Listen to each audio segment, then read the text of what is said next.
Chapter 1. Love Born from Tragedy. Lena and Elias had always been drawn together by a shared pain, a silent understanding that only those who have experienced true loss can appreciate. Their story began when they were both teenagers, both scarred by events they couldn't control, but in each other they found a kindred spirit. Lena had grown up in a household filled with anger and fear. Her father was an alcoholic who often lashed out at her mother, and her mother, too broken to leave, would often take her frustration out on Lena. Every day, Lena lived in the shadow of her father's drunken rage and her mother's cold indifference. She learned to keep her head down and survive, but deep inside, she longed for a way out. That escape came in the form of Elias, a boy who had lived through his own trauma. Elias' father had died when he was young, and his mother struggled with severe depression, often neglecting him emotionally. Elias learned to fend for himself at an early age, never feeling truly loved or accepted by anyone. He spent his youth trying to fill the void left by his parents' absence with fleeting friendships and empty relationships, but nothing ever filled the emptiness inside him. When Elias and Lena met, it was as if fate had led them together. They saw in each other not just a mirror of their pain but also a hope for healing. Their relationship was tumultuous at first. They fought, they cried, but they always came back to each other, finding solace in their shared trauma. Eventually they married, believing that love would be the thing to heal their wounds.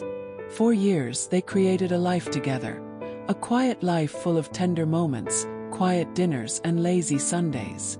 They had children, and for a time, it seemed like they had finally escaped their tragic pasts and found happiness. Chapter 2. The cracks begin to show. But beneath the surface of their seemingly perfect life, things were not as they seemed. Elias began to notice subtle changes in Lena. She had always been a quiet and reserved person, but over time, she became increasingly distant, her eyes void of emotion. At first, he chalked it up to stress, parenthood, work, the usual pressures of life. But as the years went on, Lena's behavior became more erratic. She would often slip into fits of rage or periods of complete silence. She would lock herself in the bathroom for hours, refusing to come out. Her smiles became rare, and when she did smile, it always seemed forced. The first true sign that something was wrong came on their 7th wedding anniversary. Elias had planned a romantic dinner at their favorite restaurant, but Lena didn't show up. When he came home, he found her sitting in the dark in their bedroom, staring blankly at the wall. When he tried to approach her, she simply whispered, "I'm sorry."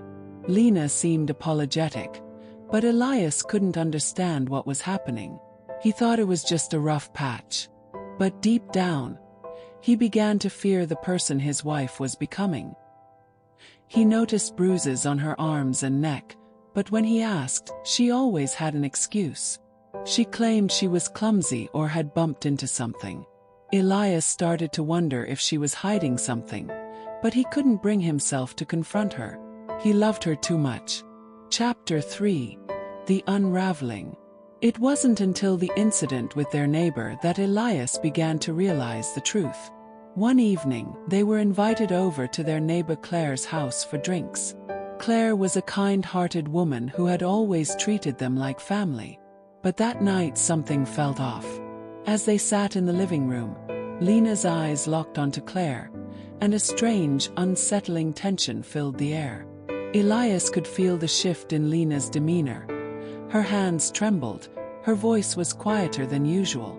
At one point, Lena excused herself to the bathroom, and Elias followed her, sensing something was wrong. When he found her, she was standing in front of the bathroom mirror, muttering to herself, "I'm sorry. Sorry. I can't stop." Elias grabbed her shoulders, forcing her to look at him. "Stop what, Lena?" But Lena recoiled and snapped, "You don't understand. They deserve it. They hurt me. I have to hurt them back." It was in that moment, looking into her eyes, that Elias realized something he couldn't deny. Lena had changed. She wasn't the woman he had married. She was someone else, someone capable of violence. The woman he loved had become something monstrous. Chapter 4. The past resurfaces. Lena's dark past began to leak through the cracks. Over the following weeks, Elias uncovered her horrifying history, one that she had buried for years. It started when Lena was just a teenager. She had been the victim of horrific abuse, but as she grew older, something twisted inside her. She began to believe that in order to regain control over her life, she needed to inflict the same kind of pain on others. Her first victim had been a childhood friend, a girl who had turned her back on her in high school. Lena had drugged her and tied her to a chair, forcing her to relive the pain Lena had experienced. She tortured her for hours, all the while smiling, enjoying the control she had over another person's suffering. She justified it as revenge, a way to take back what had been stolen from her. But the crime wasn't just a one-time act. Over the years, Lena's desire to dominate grew. She would lure people in, anyone who made her feel inferior or rejected her, and subject them to unspeakable torture.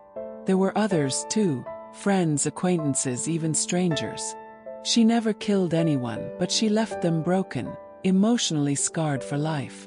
Chapter 5. The confrontation.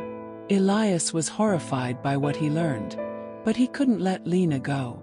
Despite everything, he still loved her. He confronted her, demanding answers. Lena broke down, confessing everything. "I didn't want to be like this, Elias. I just wanted to feel powerful. I wanted to feel in control for once." Elias tried to help her, but the woman he loved was slipping further away.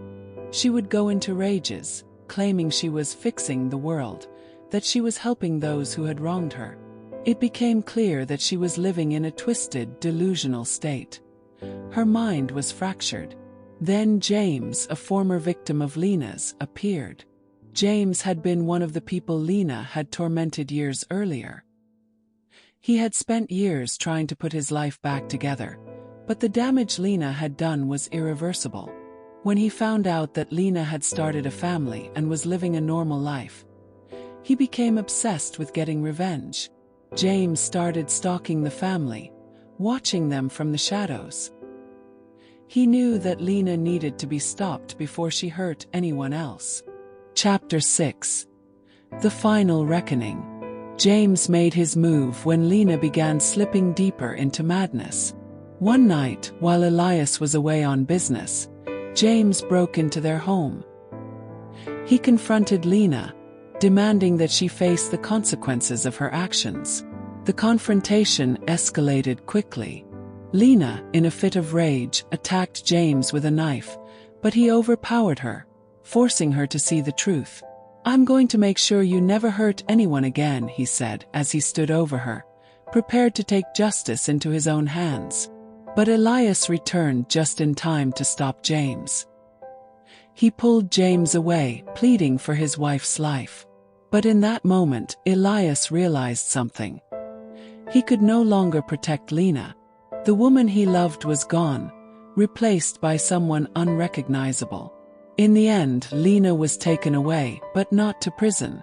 Elias made sure of that. He couldn't bring himself to let her face the consequences. Instead, he arranged for her to be committed to a psychiatric hospital where she would spend the rest of her life, isolated from the world.